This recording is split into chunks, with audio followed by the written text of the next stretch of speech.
such method where students can remember what is the main title, what is the subheading, what are the other different subheadings and so on. So under each and every subheading, what I should remember, right? So only he has to remember, he or she has to remember the topics alone, so that while they write the answers in the answer script, they connect everything and they write as a sentence. That will help them a lot, right?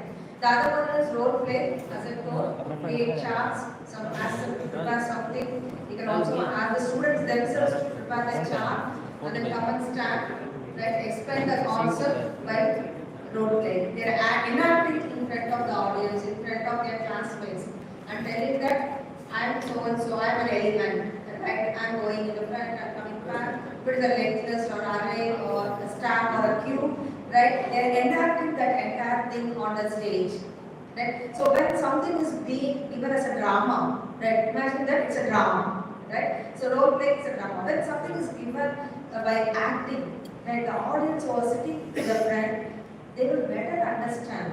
Oh, okay, this is what the insertion is doing. This is what the deletion is doing, right? If suppose I want to insert an element inside, somebody is going and fitting in based upon the algorithm or the logic, right? So they understand the logic and algorithm very well when you do something as an acting. That is the role playing, right? And pre-teaching, that's what I told my faculty now. So one student teaching the other student. Right? That may be a diversified student in a classroom. Some students may understand only Tamil. Right? They may not understand if you teach in English. Some students will understand only. Do you have Urdu speaking students, ma'am? Okay. So some students may understand Urdu or Hindi. They will not understand English or Tamil. Right? Now the re-teaching comes into picture where one Urdu guy who is very good at academics, right, may teach another Urdu guy in Urdu, right? So this Urdu guy who is able to teach in Urdu will understand your class whom you are teaching in English or whom you are teaching in English. That concept will be grasped by this person. He will in turn teach the other Urdu guy who is not good at listening to English classes, right? This guy will teach the other guy in Urdu. Right? So this we call it as teaching. Right? Give some kind of a space for the student who cannot understand English or who cannot understand your delivery, which you are going to deliver in English. That may be tough for some of the students coming from Tamil medium or some of the students are coming from Urdu background. Right? Give them a space where their own team members can teach them. Right? So identify one good student who is good at that language and tell that person that you have to give a peer teaching to him. You have to be a peer mentor for him. You as a faculty, you are mentor, right? You are the chief mentor. Now identify the students who are struggling to come up in academics. Identify one good student who is good at academics and map him with another student who is struggling. So that you are also giving a strategy of team mentoring. Right? That guy will take off this peer teaching for that particular person. Right? Bring on these kind of strategies where it will develop a very good culture among the students and they will enjoy the learning. Right? At the end of the day, what do you expect? You want your students to get graduated with good CGPA. Am I right? They want to get placed in a very good company with a higher salary package. Right? For that, we are paving the way for it. Coming to the active learning strategies, right? Some of the important things I have noted it down for you here, right? Something we have to ensure that we are putting some strategies to make a learning very active, right? One is you can take some of the case studies. Even for this class, in this session, I've taken my own institution as a case study for you. What are we doing in RP group of institutions, right? So I will give you that case study. And similarly, this case study will discuss the real-world engineering problems. Now, your problem is how this institution is deploying all these innovative methodologies, how the faculty working there is able to take up all these things, how they have implemented, what their students are doing, right? So you will have a lot of questions in your mind. right? So that kind of a case study, I'm going to give it for you. Similarly, you take a case study for your course, right? Take a real world engineering problem and try to give a discussion kind of a thing, a solution kind of a thing, right? Keep the floor open for the students, give the case study, ask them to have a discussion, let them have a session kind of a brainstorming sessions. You're stimulating the curiosity and creativity among the students, right? So brainstorming your case studies will ensure the students are giving a lot of points. You may not would have even expected that whether this student is able to talk to my class like this, right? So you are stimulating a kind of open floor to the students so that they are also participating in the brainstorming session in order to give a thoughtful process to you, right? So have these two connectivity or case studies and brainstorming sessions, interactive poll. Even for this session, I have a poll right by the end of my class, right? So that when you answer, right, I have a kind of a satisfaction today. Right? So have a kind of interactive poll towards the end of your class, last 5 minutes or the first 5 minutes or in between the 5 minutes, right? Whichever you feel comfortable, you can categorize your class in such a way that every class, at least for 5 minutes, you are doing this activity, interactive poll, right? And problem solving boot camps, right? So what is boot camp is, right from the scratch, you are teaching something, right? Boot camps may happen for 1 week or may happen for 15 days, right? Or even may happen for 1 month, right? But you have to develop the problem solving skill among the students, right? So as I told you, coding is the need of the hour, whatever may be the branch. Irrespective of the branch, all the students must have a coding skill to enter into the industry, right? So many of the students may have the exposure to their own core industry, but now the scenario is everybody is going for IT industry, right? So even if it's a mechanical, civil, or ECE, they wanted to make themselves be an employee in an IT industry. For that, coding is mandatory, right? So try to conduct some kind of problem solving boot camps, right? That will help the students to develop their coding skills. Right? Coding will come only by practice, right? So for this, you can conduct even CSE and IT departments together. You can conduct a boot camp for the students those are passionate about coding, so that you can make sure that every two periods during the last 2 periods you can have a boot camp. On a continuous process, you can engage themselves so that they are also much interested to do this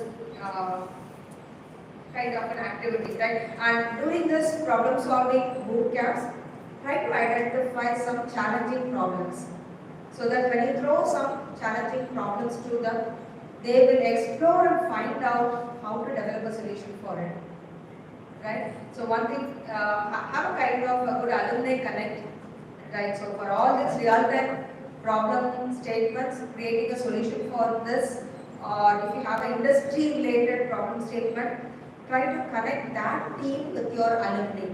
Have a very strong alumni connect, which will be a very great support for you for developing the students, right? For making the students feel like, suppose one has graduated in the year 2022 or 23, he would have got some 1 or 2 years of experience, right? So that experience, that person is coming and telling to your current students that you have to do this. These are the tech stack. Why don't you use this? Use your database with this, right? Why don't you learn MySQL in depth, right? So some kind of input your alumni is also giving. That will have a greater exposure. That guy will come and tell you what is currently happening in the industry, how to look on the problem statement in a different way, right? And how to develop a solution, right? Apart from you as a faculty giving input, right? Another industry employee who is your own alumni is also coming and contributing for the development of your student, right? So have that kind of a boot camps, invite your alumni for this boot camp, right? If they could not come in person, tell them that let it be an online session. We are going to have it in the last 2 periods. Why don't you come online and conduct some boot camps for them, right? So that you have a continuous kind of a boot camp and you are equipping your students to be a good coder. Right? So these are the certain strategies for your active learning. Yeah. As I told you, we have to measure, right? What kind of a metric that you can adopt to measure the impact of innovation?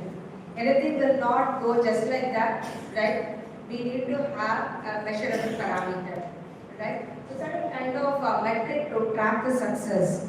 The first one will be your attendance and participation. Right? You have to make sure that your audience are very passionate to attend your classes.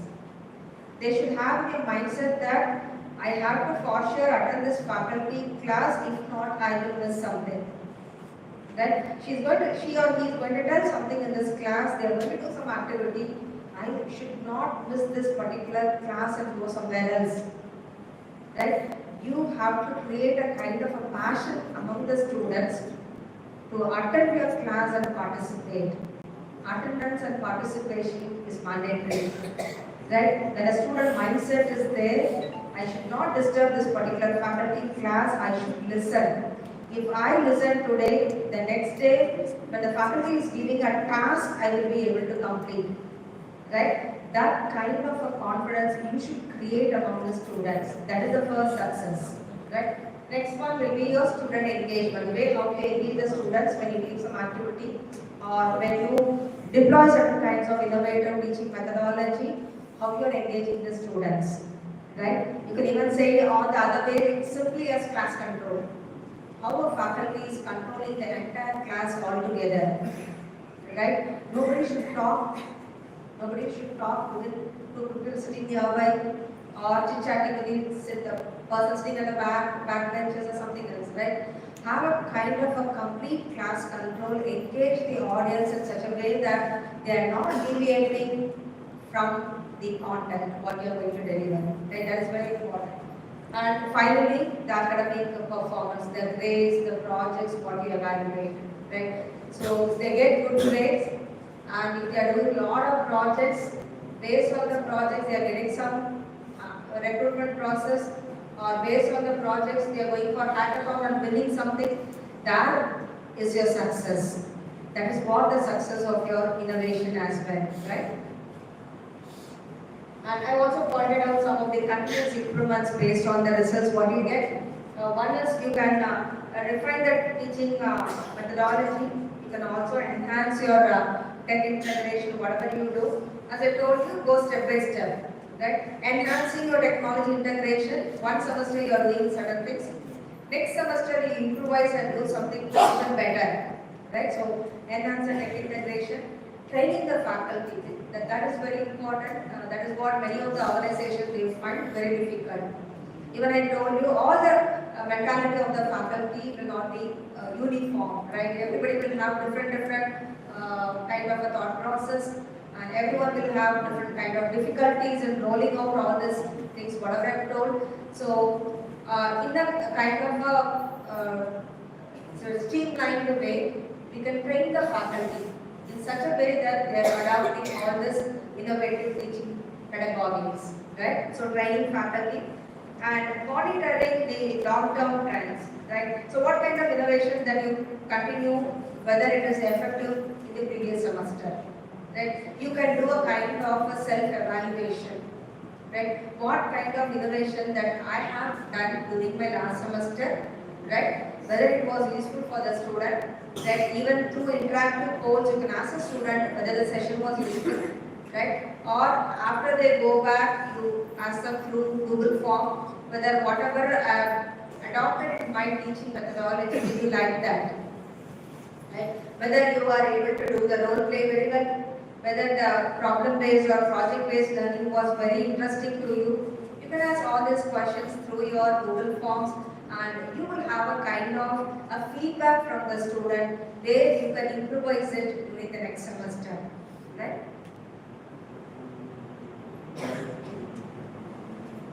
Okay, the measurement of this particular innovation, how it leads to success. One thing is innovation, implementing innovation, we should have some return on investment. Am I right?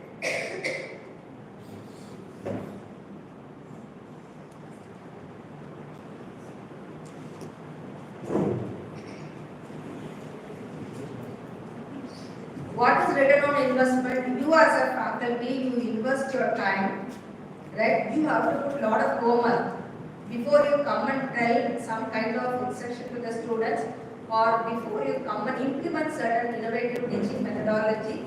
You have to do some homework.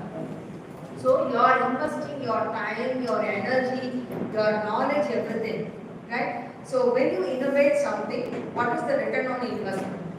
Return on investment will be students gaining the knowledge, right? They are getting good academic grades, right? They are participating in events and competitions based on your skill set, whatever you have delivered. Suppose you are taking data structures or design and analysis or the paper, right? They have understood the data structures and algorithms concept very well, and they have participated in one contest and they have won it.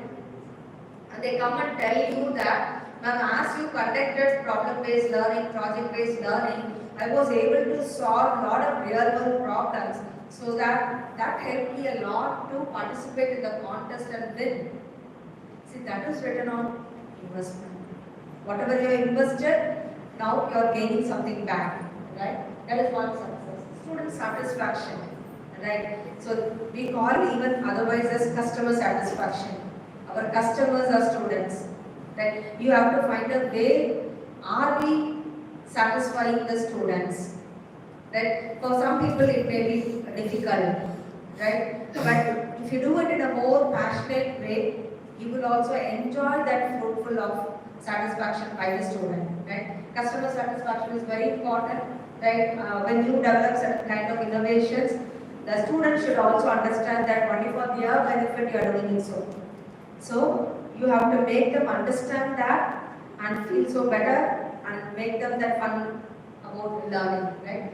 And there will be some kind of an operational difficulty. You have to make it that operational environment more efficient, right? Whatever the innovation process or the speeds, right? You have, as I told you, don't speed up everything. Don't try to accommodate everything in one semester. Go in a very slow manner so that students will also not get frustrated.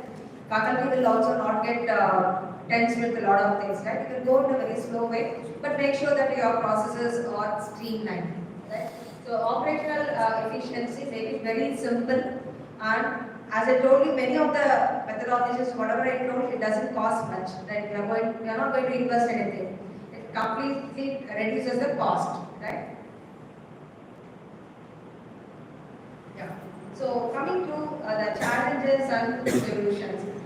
Whenever we adopt some kind of a new system, right? Now, integrating new innovation in the teaching and giving new technology inside your classroom, you may have some challenges, right? I've pointed out some challenges, I've given some kind of a solution to it. Resistance to change, right? What will happen is faculty, some of them may not have a complete mindset to use all these techniques in their day-to-day class or to integrate the technology into their classroom, right? That may be a resistance in adopting this change, right? Now, what we need to do, and some of the things students may also not feel very happy about what kind of new methodology they are telling.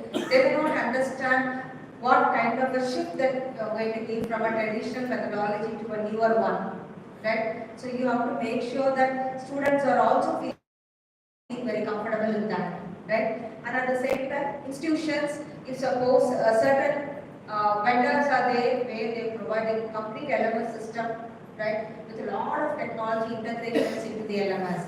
Some of the institutions may not be in a position to invest on these kind of platforms to do so, right? So these things may be the hurdles, the challenges, right? So what will be the solution, right? As I mentioned, faculty have to get proper training, right? Conduct some kind of training workshops, motivate the faculty in such a way that your teaching methodology, when you implement innovation as well, integrate some technology in your teaching, that is what this generation of our students are expecting. Make sure that you are being trained properly, right? Training is very important. And as I told you, demonstrates, I think, is it not visible?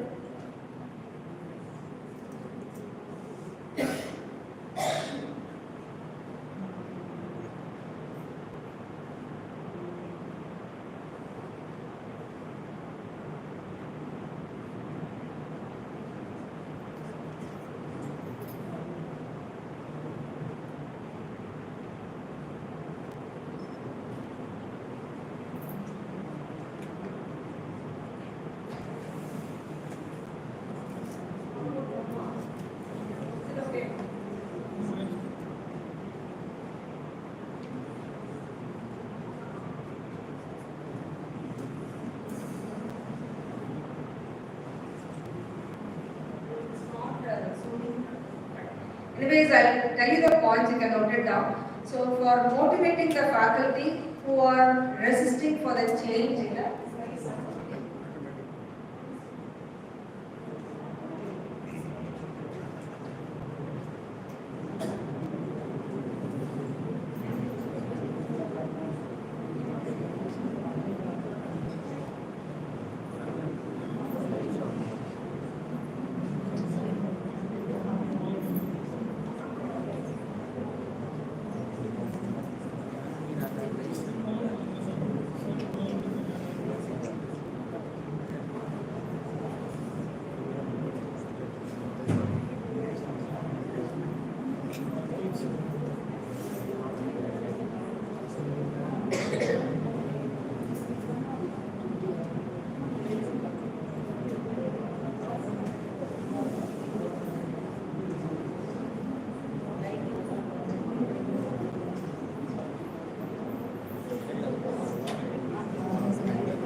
with the change, right? You can motivate the faculty in order to train them, right? So conduct proper kind of a training and workshops to the faculty. So they are getting familiarized with the innovative tools and technologies what they have to integrate into their classroom, right? And demonstrate some kind of a case studies to the students so that they will also understand newer kind of technology integration will make them learn, understand the concept in a more better way, right? And similarly, you can also implement some kind of the incentive for the faculty, whomsoever is deploying the innovative teaching pedagogies as well, integrating the technology into the classroom, right? Some kind of reward for the faculty so that other faculty will also get motivated to integrate all this technology, right? The second one will be the lack of infrastructure and the resources, right? Some of the institutions may lack with a high internet facility or they may not have a kind of a Wi-Fi facility across all the classrooms and all the laboratories. At that time, it may be feeling it very difficult because when students are using the laptop, suppose the Wi-Fi facility or internet facility is available, you can have a seamless way of connecting the students with interactive polling or asking them to connect with the smart board and asking them to expect some kind of a project. So infrastructure plays a major role with a minor kind of an infrastructure with a kind of a high-speed internet facility inside the classrooms. As well, if suppose you wanted to purchase some technology tools, which is of quite expensive, right? So there are some kind of a tool where like that. So budgeting may not be possible for many of the organizations. So you may have budgeting constraint in order to purchase that kind of a technology tool, right? That is one thing. And then unequal access of the digital divide among the students, right? Even after reaching home, all the students may not have a continuous high-speed internet for them to do whatever the work you give, right? You may give a lot of exercise for them where they have to utilize the internet facility in order to complete those things. Many students may not have that kind of a thing, right? So we call it as a digital divide among the students, right? Now, some of the government organizations, they even support the rural-based institutions for I'm giving you the solutions. So that those are the challenges under infrastructure and resources. The solutions could be, we can even to empower our students in a very good level, right? So the institution, those are in rural background, they can even apply for grants to various agencies, either state government or central government, in order to equip themselves, right? You can modernize your laboratories as well. And you can also, BYOD, we call it as a bring your own device, right? We abbreviate it as BYOD. You can even ask the students to bring their own laptops, right? Now laptops are available in a lot of cheap varieties even available. So for their entire education purpose, they can even bring their own laptops and utilize those things inside the classroom, right? And you can also use a cloud-based learning tool which is completely free, as I mentioned, is Google Classroom, right? Use Google Classroom itself as an LMS tool for you to do certain kind of analytics as well, right? And provide some kind of an alternate thing. For example, they want to download your lectures, right? You can even say that download all the lectures when you are inside, and even if you don't have some kind of a facility at home, so download everything when you are inside a campus, so that your resources are available when you want to do something at home, right? Give some kind of all these information to the students at a right time and at the right place, so that they will also be very much interested to look on to what you say, right? The next challenge and solution will be towards student management and motivation, right? What kind of a challenge that you have? Students may lose their focus on your delivery, right? One is they are losing their focus, they may have some kind of a distractions. One thing, as I told you, they may even have distractions with the mobile phone, usage of mobile phone. When you teach class, they may even go and see what is happening in Instagram, right? So whether somebody has posted some status, whether I should like or not. So some kind of a distractions will be there in the inside the classroom, right? For those things, you have to see how kind of a thing that you have to. I'll tell you what the solution is, right? So one main thing is students losing the focus on your content delivery, they are getting distracted. Second one is not all the students are adopting the instructions whatever you tell. You go and tell them that you learn some courses in Infosys Springboard, right? Not every entire 60 students in a class will do it, right? You have to completely motivate them in order to bring them to that line, right? A continuous follow-up among the students by the faculty will certainly bridge the gap whatever you have, right? Only thing is your motivation plays a major role over here. So lack of interactions in the classroom. As I told you, not all the students will come and interact. Not every student will come and participate in activity-based learning. Some of the students will have some kind of a shyness, right? They will have some kind of a setback, like they cannot come and speak well on stage fluently, right? And they will also hesitate to come and stand in front of the classroom with the audience of 60, right? Some kind of restrictions they will have. Now, as a faculty, what we are going to do? One thing is when student is losing the focus and they have some kind of a distraction, you can go for gamification, right? Do some kind of a gamification, and you can also ask the students to develop an application where it gives a leaderboard, right? And say that when you do this gamifications, you are rewarding the students on this leaderboard, right? Some student X is topping in this league, right? 100 points, right? Next, you ask a student to develop a simple application. I think CSCIT students can develop a simple application with a leaderboard, right? The active participation of the students can be rewarded with points. Tell them that students who have got 1000 points, 2000 points, reward them on your annual day or something else. The more amount of students participating actively during your class sessions, the more amount of students are getting engaged during your innovative pedagogies, right? Those students, you recognize them with that leaderboard, right? Give them the points, tell them that this week topper is this particular branch student and so on. They get motivated and they try to be, as I mentioned, you can give goals, quizzes, and kind of a discussion forums where students will get adapt to it. And you have to ensure that the team kind of collaboration is being done very good in your group projects, right? That will ensure that the students are not deviating from your classroom, right? Make a kind of a more competition within the students, so that that competition must be a healthy competition, right? Don't create some kind of dissatisfaction among the students when you give a teamwork, right? Let them form a team of their own interest, or if they give freedom to you, tell them that we'll form a team with one student who is having a good knowledge, one student with average knowledge, and another student who is struggling to cope up with the things, right? So you can form a team of this kind of combination.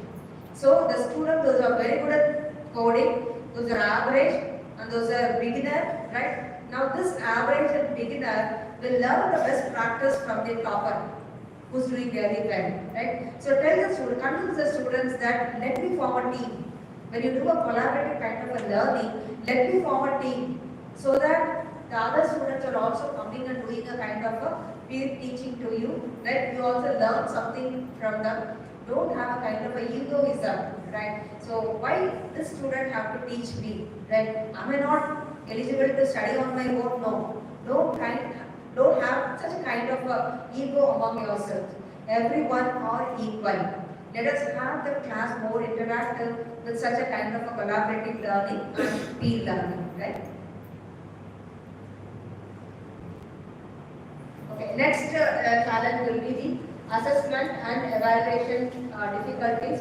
So traditional assessment methods may not work when you deploy technology-enabled learning, right? Traditionally, we give a mark for answering a question, part A 2 marks, part B this much time. That will not work, as I told you, creating some kind of rewards, some points, that will be more innovative, right? So you have to use some kind of AI-powered plagiarism tools in order to detect your originality, right? So as we do for our research papers, we use Turnitin, right? So whether the paper is prepared by use of original paper or not, this plagiarism tool will tell you, right? Similarly, the traditional method of evaluating the student content and giving 2 marks or 10 marks, that will not work when you deploy your assessment methodology, right? Try to find out some kind of an AI-powered tool so that they are also being graded very well, right? And at the same time, online exams can lead to cheating and academic dishonesty. That you all know, some of the times online examinations they try to cheat. But make them understand their responsibility and tell them that is unethical, right? At the time of online examination, the person should be very ethical enough to write and take up the examination, right? That as a faculty you can do, or you can also implement certain kind of open book test where you ask a question where the answer is not directly available in the book, right? So open book assignments or open book test will help the student to explore and find what is the answer is all about. Unless otherwise they have understood the concept very clearly, they cannot answer to the open book assignments or open book exams, right? And similarly, evaluating the project-based and skill-based learning is often subjective, right? So use some kind of a learning analytics tool in order to track the student projects and encourage the peer assessment. What thing I told you, like you can encourage the students to have a peer learning or peer teaching, right? How you will implement peer evaluation? Like for example, a student X and student Y is there, right? Ask them to come and present, and you ask the student themselves to evaluate, right? One set of students they are presenting, another set of students they are evaluating this student, right? This we call it as peer evaluation, right? So they are also much interested that I have been given the role of a teacher to evaluate the student. I should do well, right? So they will now listen to them very carefully what they tell, right? They will also put the marks in such a way that whether they are delivering the concept very clearly, their presentation skill is good, their communication skill is good. They will do a lot of homework before they come and evaluate a student work, right? So give them an opportunity for peer assessment and peer evaluation, right? That is one part with respect to the assessment and evaluation difficulties, and I have also provided what are the solutions. I think Uma Madam would have shared this PPT to you. You can have a detailed look on it, right?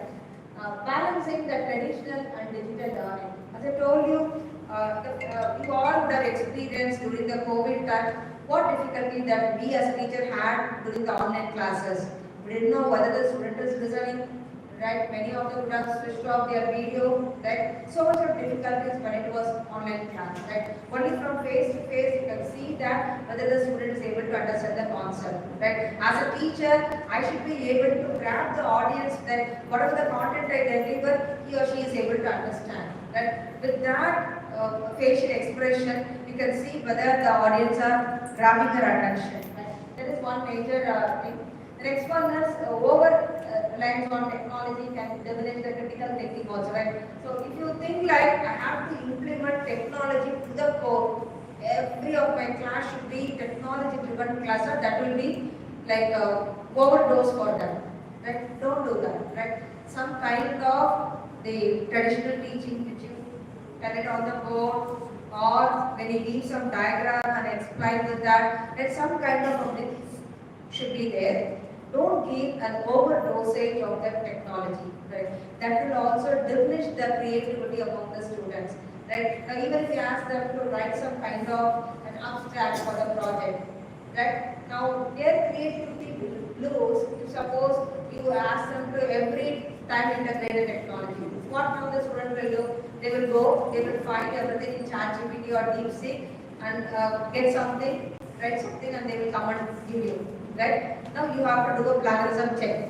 Then you turn it in on some other AI powered plagiarism tool to check whether this has been written by AI or this has been written by student or not. Right? So we have to instill the students to write on their own. Right? Some kind of inputs they can get from technology like this, but not completely, not 100%. Right? They can get some exposure or idea, but ask the student to do it on their own. They should not as such copy and paste from any kind of a digital or online methodologies, like online technologies. Give them some space for them to have an individual thinking, right? So when you implement the blended learning models that combine both online and in person, you have a lot of improvisation in it.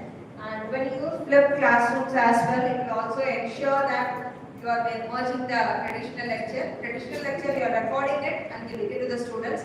The day next you are giving some activity. So normally this flipped classroom will be a blend of your traditional and your innovative teaching pedagogy, right?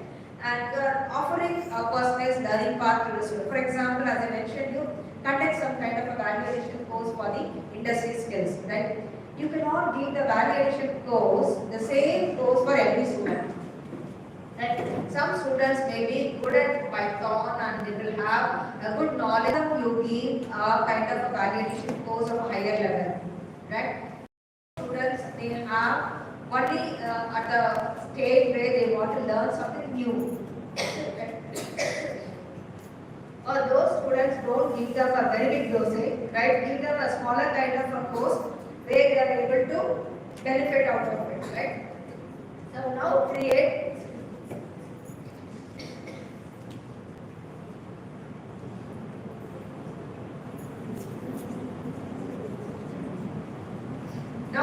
a personalized learning path for the student. You can also divide the student into different groups, right, and create the learning path or valuation courses for the different group of students, so that each and every group is benefited out of it, without overloading them with a lot of things or with a lot of technology emerging courses. Right, categorize them what they need, that what they will be able to learn. This we call it as personalized learning path. Right? Try to give them a personalized learning path so that they can adopt it. And at last, the measuring the effectiveness of the innovation whatever you have done. Right? So institutions may find it very difficult to measure the innovation. Right? So they can use some kind of a data analytics tool. You can also ask those students to develop some data analytics tool in order to measure these innovation. As I told you, some day-to-day innovation is adopted by the faculty, right, in each and every class. Now, how will you evaluate whether this innovation adopted by your faculty was very useful for the student? Whether you have any kind of an analytics in order to analyze that the student's performance have been improvised, right? One thing is you are doing a lot of innovations. Who will measure that? At the end of the day, the entire institution should have some kind of a methodology to evaluate each and every faculty's innovation, right? So you can even create a data analytics dashboard where the students' performance is being measured based on the innovation provided by the faculty at the time of teaching, at the time of learning, at the time of integrating technology into the classroom, right? Have some kind of a methodology to measure it, right? And even you can conduct some kind of feedback session, right? You can collect the feedback from the students, and you can also rate the faculty's innovation based on a scale of 1 to 5 or 1 to 10, something else, so that students are giving some kind of a rating to the faculty based on the innovation, whatever they are implementing in their classroom. Right? So whatever the system you do, you deploy, right, you have to have a measuring and evaluation system in order to say that you are going in the right direction. Right? Then coming to the future trends in the technology and how much the participation of your teaching plays an important role, right?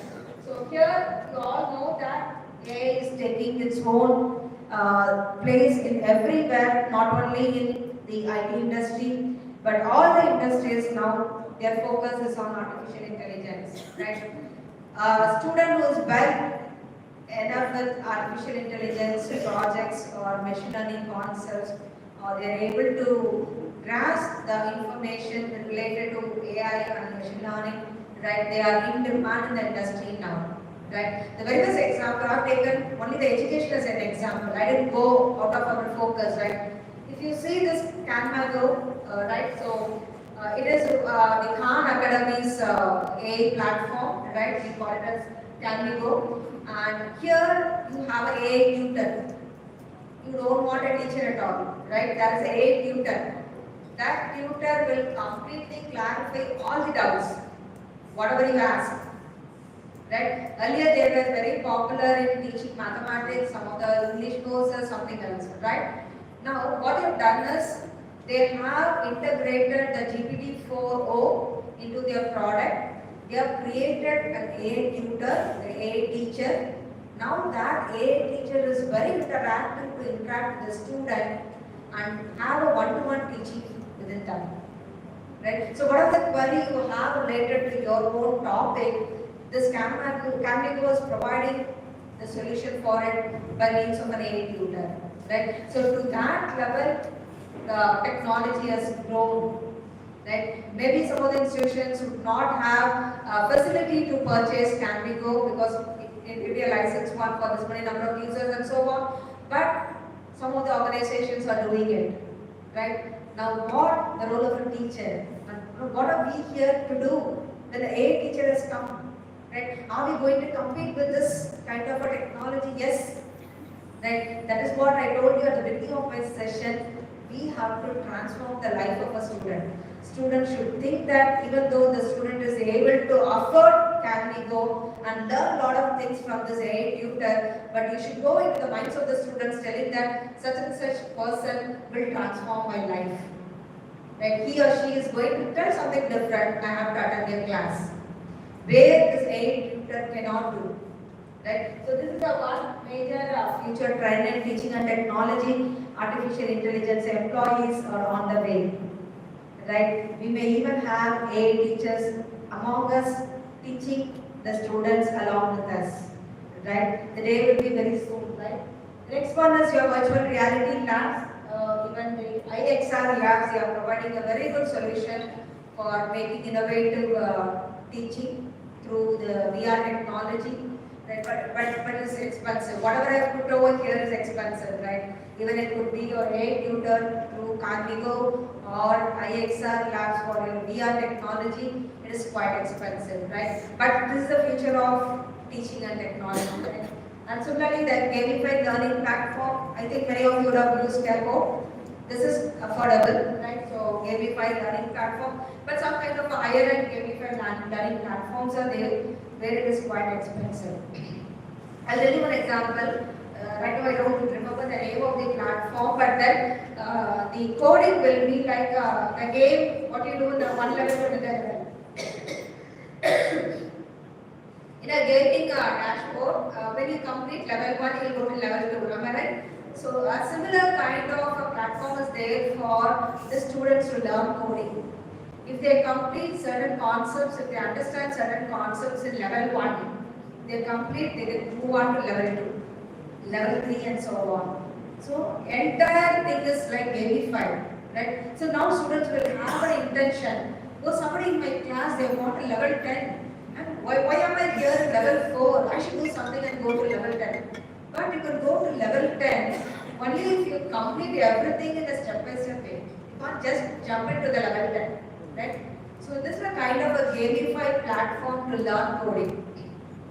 You can even ask your students to develop such applications too, right? I have a video here, but based on the time constraint, we'll come back and see this video. So the best one is the case study, right? I've taken RFK group of institutions, success towards a continuous innovation implementation in our own institution, right? So we have RMK Next Gen, which is white label for RMK group of institutions, right? It is a AI-powered learning platform which is being provided to all the students and as well as all the faculty members, right? So even today morning I was discussing with Akrama whether through our RMK Next Gen whether I can give a poll, right? So we cannot give because you should have an email extension of either rmkec.ac.in or rmd.ac.in with our own institution, right?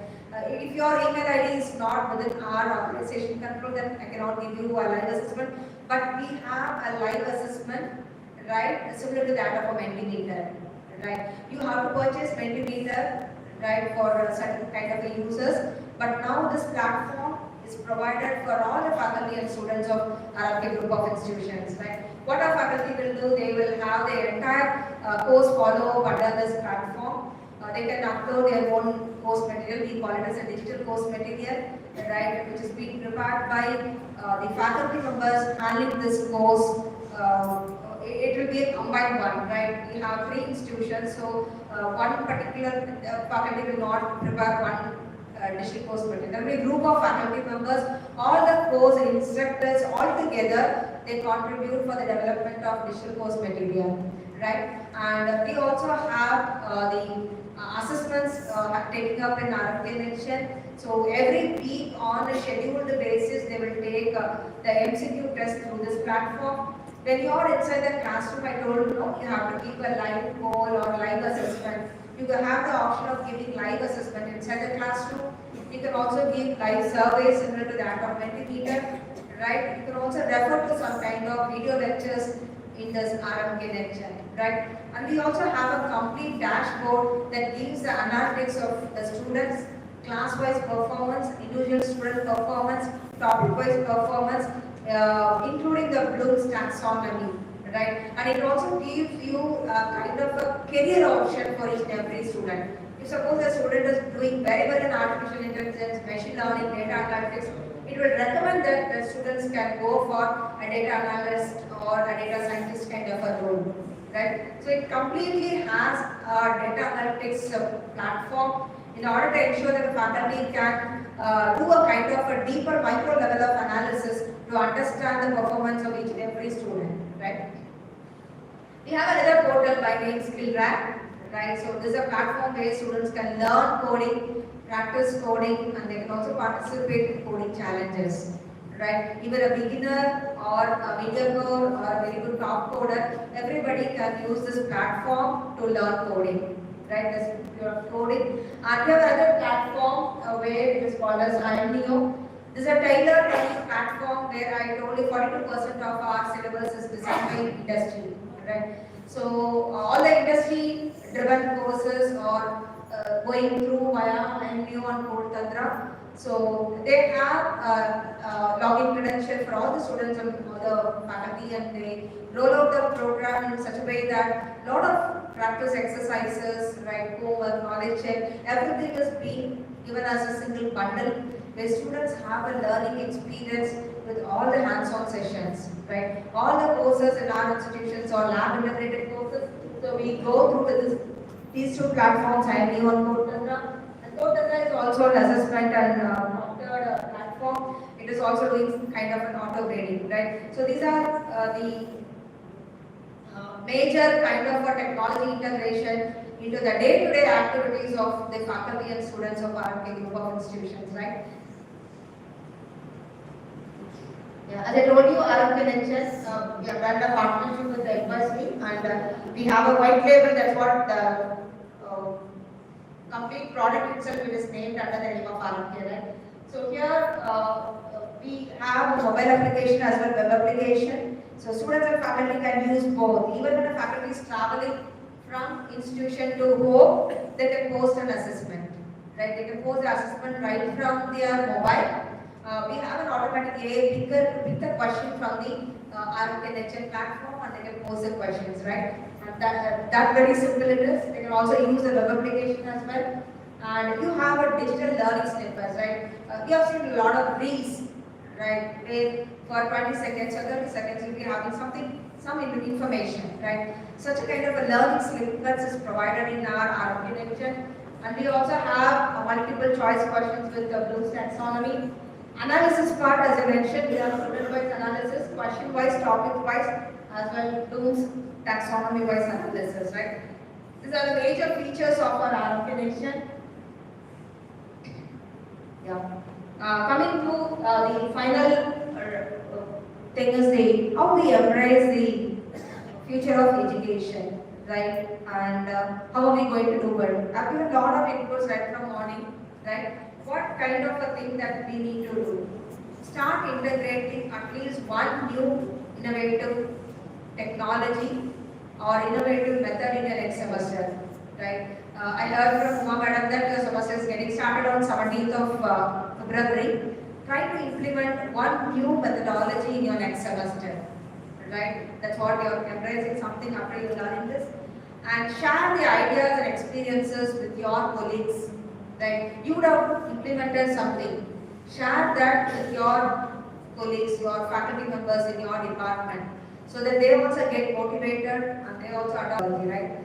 And keep on learning and experimenting some new things. As your correspondent said, told in the morning, we should be a lifelong learner, right? We should not stop learning, right? We have to explore a lot of things, a lot of new things, get into the availability of the new technology available in the market, and disseminate your knowledge to the students in a right way, right? Students should have a kind of a confidence that my teacher will tell something in today's class.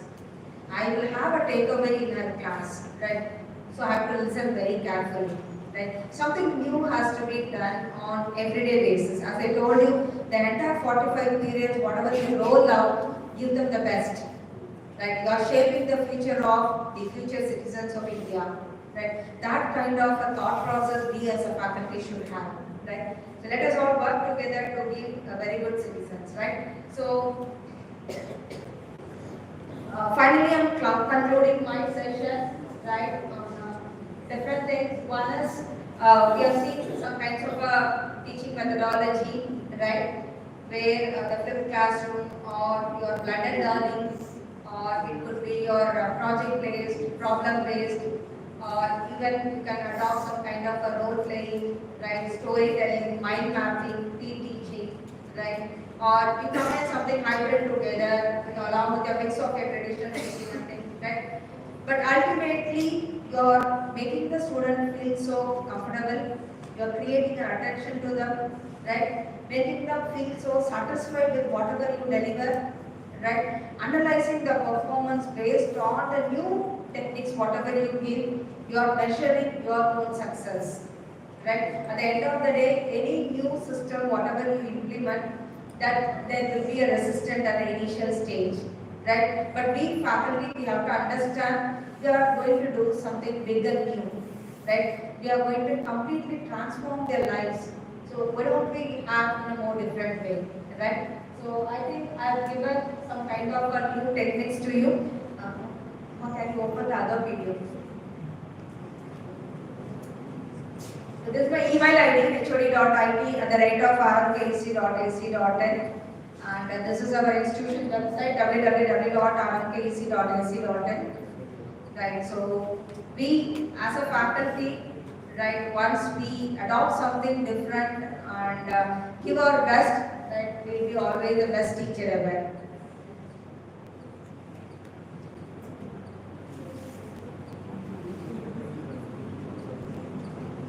I've taken computer science subject and I've given some examples for all the innovative teaching methods. We can go one by one now.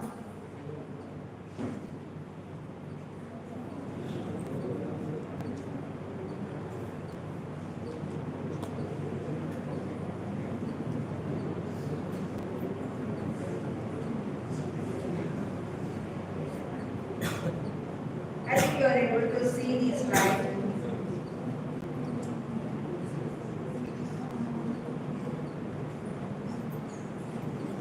With classroom, I've taken data structures as an example.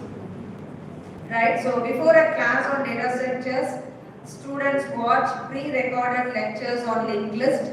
Right, I think computer science and IT faculty can correlate. So you're watching a lecture on linked list. In the class, during the class time, they are going to implement the linked list in C++ or Python, and they are going to solve the related coding problems, whatever you give. Right, so this is a fifth class. I've taken one example. And similarly, the example of project-based learning. For a software engineering course, computer science and IT, you have a software engineering course. Student build a task management app using agile methodology. Right? Understand the concept. It is a project-based learning. So students are building a task management application using agile methodology. They document the user stories, create prototypes, and deploy a working application. Right? User stories, we even call it as user persona. User persona is nothing but they are interacting with the actual end user, understanding what is the requirement. Based on the requirement, they are creating the prototype and they are doing the design. Right? So this is one example of a project-based learning. I have taken the course software engineering. Game-based learning, as I told you, I have given two examples. One is the code combat, the other one is Scratch. Right? This will be kind of a gamification. As I told you, they will run a game and each and every part will have some piece of code to execute. So when they execute that code, it will pass on to the next one. Right? So it will be very interesting for them to learn coding. Right? And that is the game-based. Gamification, another example.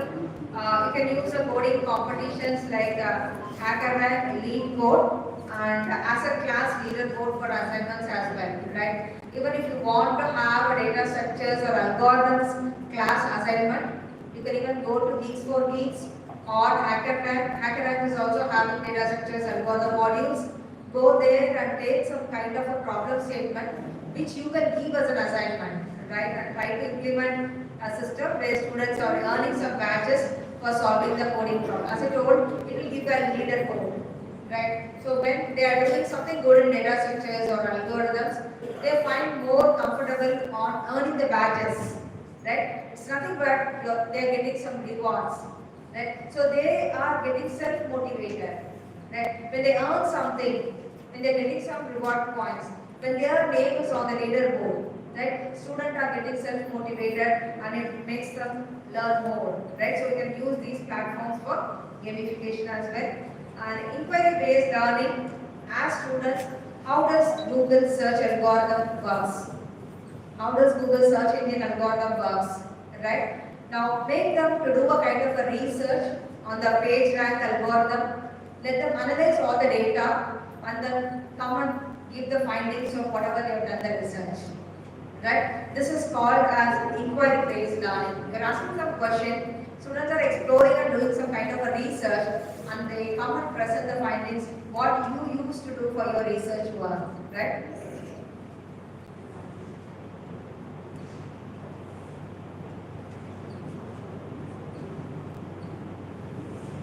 The next one is differentiated instruction, right? I've taken operating system as an example, right? So in operating system class, what you do is you take the students to write the kernel module, right? While the beginners they simulate the process scheduling algorithm using Python, right? So some kind of a differentiated instruction. It means that as I told you, all the students will not have an equal kind of a knowledge, right? You are giving some kind of a difference of instruction for even one subject. You are asking one group to develop something like this. You ask another students to do something different, right? Taking one advanced student to do one side of an activity, taking a media course student to do another kind of an activity, and asking some beginners to do some kind of an activity. You are giving a different level of instruction for the students to follow out, right? Next one, collaborative learning. I've taken the course Database Management System. For this course, students collaboratively design an ER model. You know what is an ER model? For a real world e-commerce database. I've taken e-commerce database that could even be an Amazon or a Snapdeal or a Flipkart, right? So for an e-commerce platform, you're asking the students to collaboratively design an ER model, right? So this ER model is a very basic one for an ETMS course, right? So ask the students to develop such a kind of a ER model for a real-time problem. Now they will go and explore what kind of connectivity that each and every table is having within an e-commerce application, right? That is the collaborative learning, right? And experiential learning, I have taken cybersecurity lab as an example. Create a cybersecurity lab where students attempt ethical hacking on a controlled environment using Kali Linux and Metasploit, right? So during your cybersecurity lab, you are giving an activity where they are experiencing something based on the tool that you have given it to the students, right? This we call as experiential learning. Problem-based learning, present a real-world issue to the students, right? Here I have taken a question as, how can AI detect fake news, right? Fake news detection will be the problem given. Now students have to do a research on your NLP, natural language processing, right? They have to understand what is NLP is first, right? For understanding NLP, it will take some time, right? So in your AML class, you can ask the students this question: how can AI detect a fake news, right? So go and explore what NLP is doing and build a classifier using Python. Right? Ask them to build a classifier using Python. Next, use of technology in the classroom, right? One best example what I have taken is the data science course class. As a students, we use Jupyter notebooks for data science course and implement a real-time coding collaboration using the platform like Google Colab. Right? After taking data science course, I am asking the students to use Google Colab to implement the real-time coding in my class. Right? This is the usage of technology in the classroom. The next, storytelling. Explain recursion. CSCIT faculty, you know what is recursion. Right? Ask them to explain recursion using a story about mirror maze where every mirror reflects into another. Right? You are asking the students to create a story to explain the concept of recursion. Right? Recursion is a small topic, right? So with that small topic, you are asking the students to create or narrate a story. Right? Mind mapping. Create a mind map of AI and machine learning concepts using the tool like Miro or Visual Paradigm. Right? Visual Paradigm I even told you in the tools for engineering education. So ask the students to use any one of the two and ask them to explain the concept of artificial intelligence and machine learning. Then role playing, the next innovative teaching method. Assign the student roles as a network engineer. Tell them that you ex-student, you are a network engineer, you are an ethical hacker, right? In a cyber security class, right? And you have to make them to do a cyber security incident response simulation, right? You are a hacker, right? You are a cyber security engineer, network engineer, right? Now do a kind of a role play. Now they have to enact and explain this concept to the students. Right? Like one person taking the role of a network engineer, another person taking the role of an ethical hacker, what they are doing. Right? Let it be a drama for them. Next one is speed teaching. As I told you, students can explain different, I've taken sorting algorithms as an example. Right? So students explain different sorting algorithms, either it could be bubble sort, mix sort, or even merge sort, to their peers through a whiteboard session. Right? As I told you, even peer learning can be even a person learning from the neighbor, right? Or you are giving a seminar to a student who is very good in sorting algorithms, right? Give them the whiteboard and this smart board, ask them to come and do a kind of a peer learning or peer teaching. They are colleagues, right? Design thinking, right? So it is something stimulating the students to think differently, right? So we also have a design thinking course, exclusive course for all the students. The example I have taken is develop a user-friendly mobile application.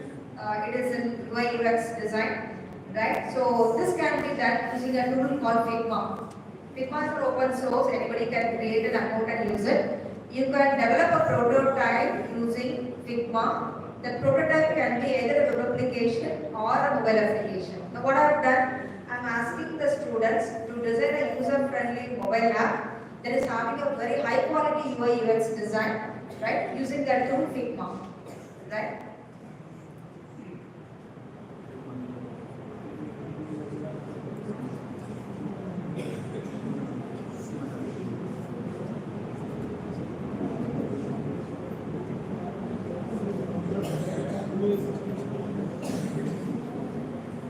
I think I've covered everything.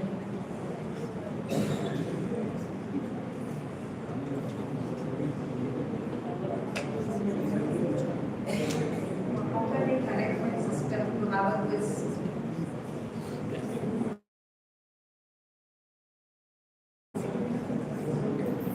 I've created an interactive poll now, right, through Mentimeter. If you have mobile, you can enter. Yes.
teaching method.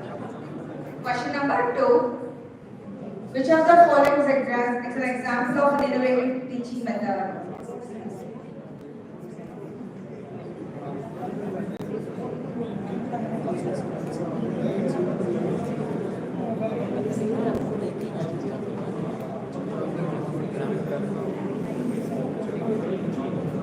So I hope you have well understood what is flipped classroom is. Right?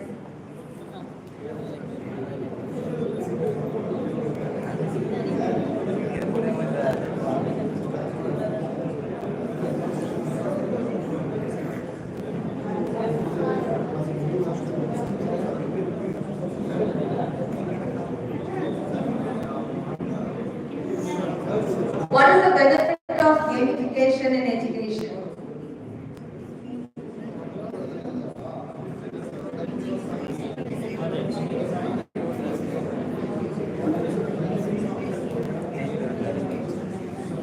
Somebody's doing must understand also. No, the thinking and putting.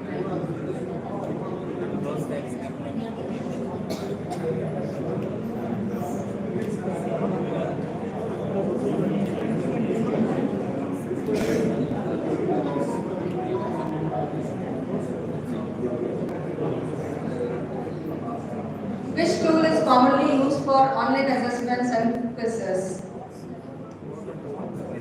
Which tool is commonly used for online assessments and quizzes? I have given an example in my slides also.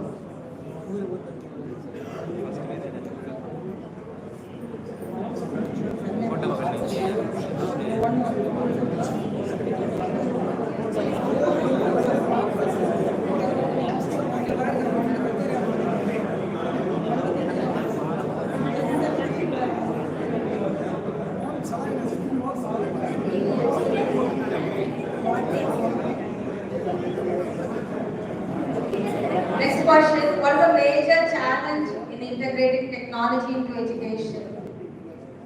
Major challenge in integrating technology into education.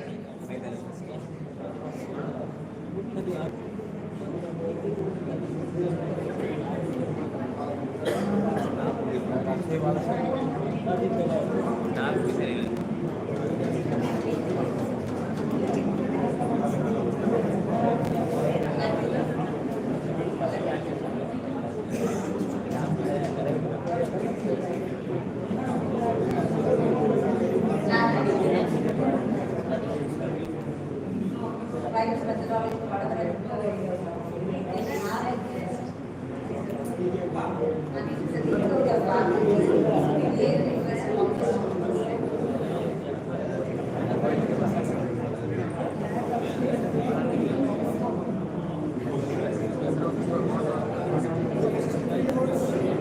What are the first 3 words that come to your mind when you hear innovation in teaching?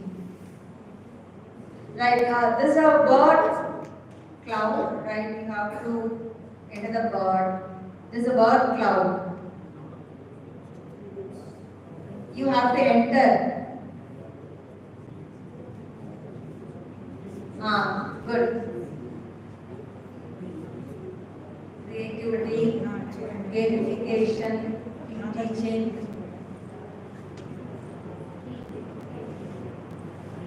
What is identity? I don't know. A integration, good. Practical, more skill. Role play, good. Critical thinking.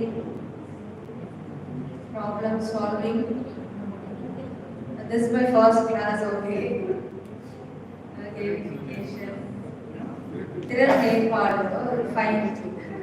Student centric, flipped classroom, good. Virtual reality, design thinking, great. Informative learning.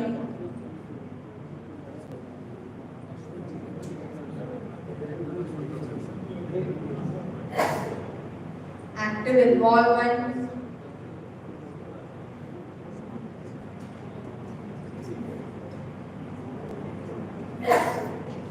Brainstorming, virtual thinking, good.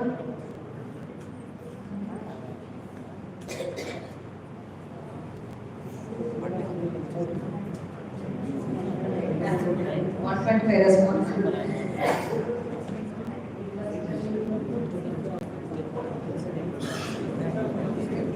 Classrooms.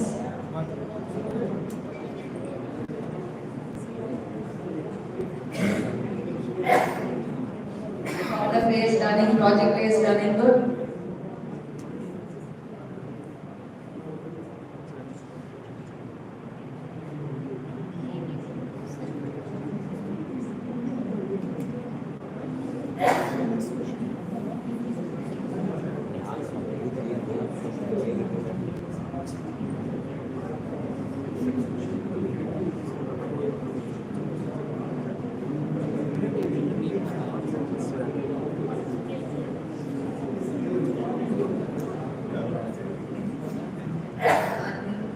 Received around 169 response, 171.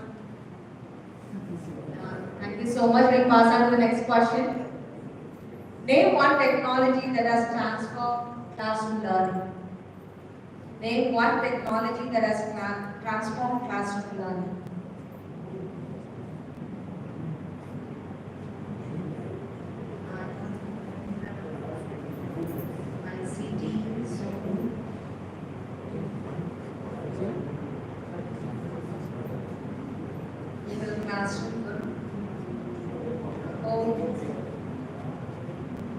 PowerPoint, Smartboard, Virtual Lab, SGB,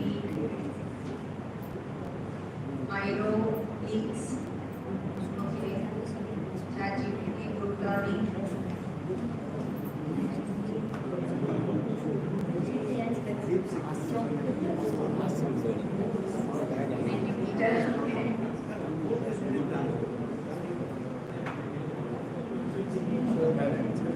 You've given Zoho. Are you using Zoho products?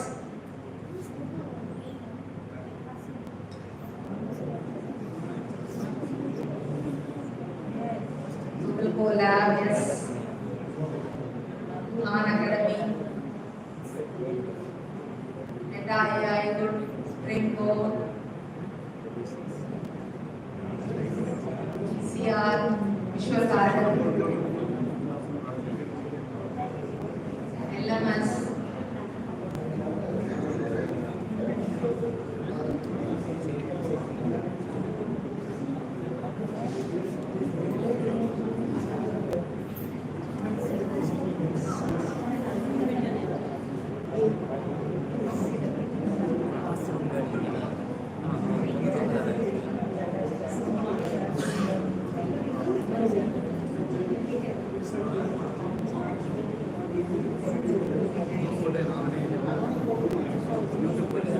Shall we pass on to the next question?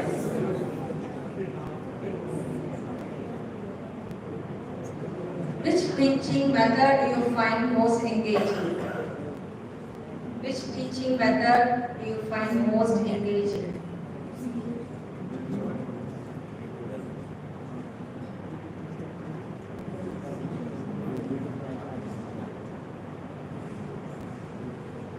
Blended learning for the class, chalk and talk, PowerPoint, storytelling, role play, presentation, videos, traditional method.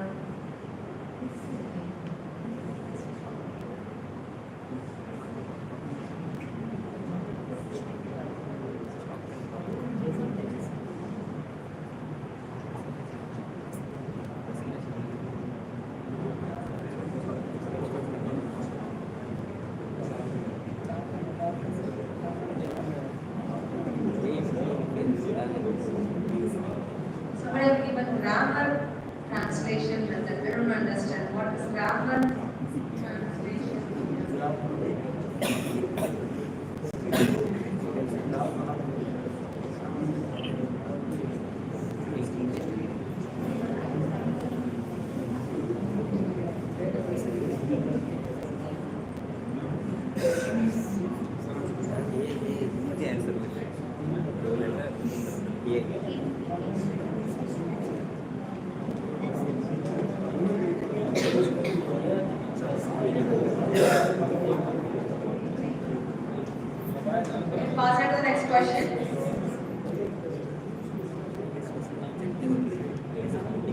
What skill do students gain from technology-driven learning? What skills do students gain from technology-driven learning?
Technology-driven, the main focus is on critical thinking, problem-solving skills, right? They do have a practical implementation on all the concepts, whatever you teach, right? At the end of that day, they are learning a kind of a new technology skills, which is on par in the industry, right?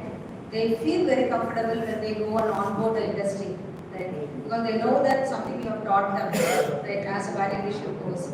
So they will not feel that it is very new to them. You are helping the student in a seamless way of onboarding into the industry. Right? Pass on to the next question. It's about rate my session on innovation in teaching and technology integration in classroom.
Around 2.5 scale, right, is on a scale of 1 to 5. Around 2.5, some of you have told that it needs more clarity and depth of the information, whatever I told, right. If suppose I've been given another session on Sunday or rather, like we can have a more clarity on that. And some of you have rated that it was where it is not useful. Let me also do something more, take up for the next time. And 4.6 scale, it is about very engaging and informative, and 4.7 is about excellent and insightful. Right? Let me also improvise myself with the last 2 points. Some of them have given a feedback like it is only neutral, right? They want some kind of thing more than that. It is not to direct expectation. And some 2.6%, it is they need some kind of a more clarity and depth, right? Let me also work on it to give the best in my next session.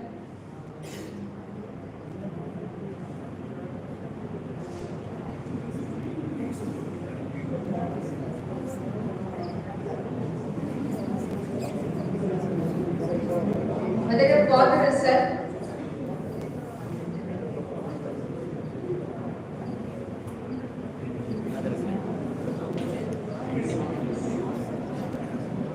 Dear participants, do you have any queries?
Good evening, everyone. Now I empower a teacher and you empower a classroom. Empower a classroom and you change the future. As we conclude our day one session of Faculty Empowerment Program, it is my privilege to express our sincere gratitude to all those who contributed to make this event a success.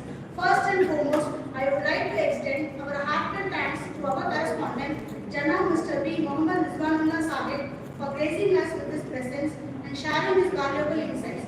Your words of encouragement have truly inspired all of us, and your support means a lot to everyone involved in this initiative. I express my sincere gratitude to our esteemed principal, Dr. M. Sasikumar, for his unwavering support, encouragement, and guidance in making this event a success.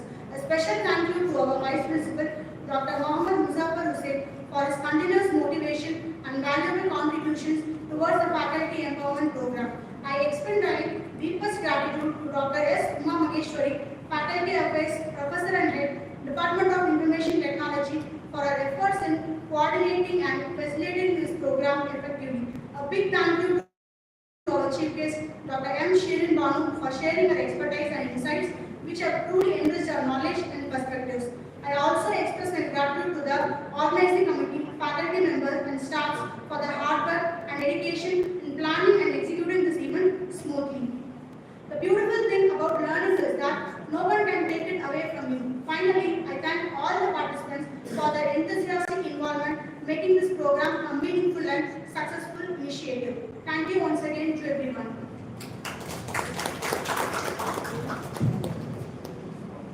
Thank you, ma'am. I request everyone to please rise for the national anthem.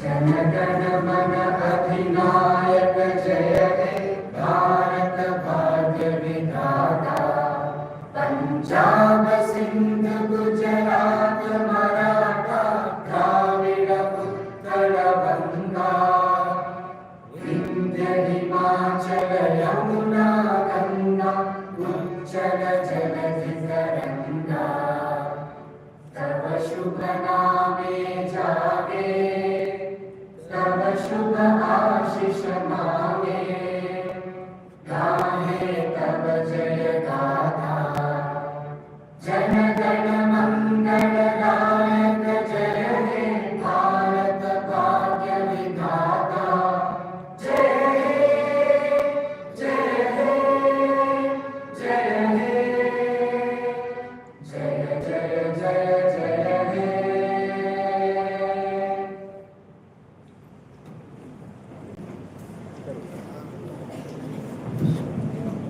Please vote.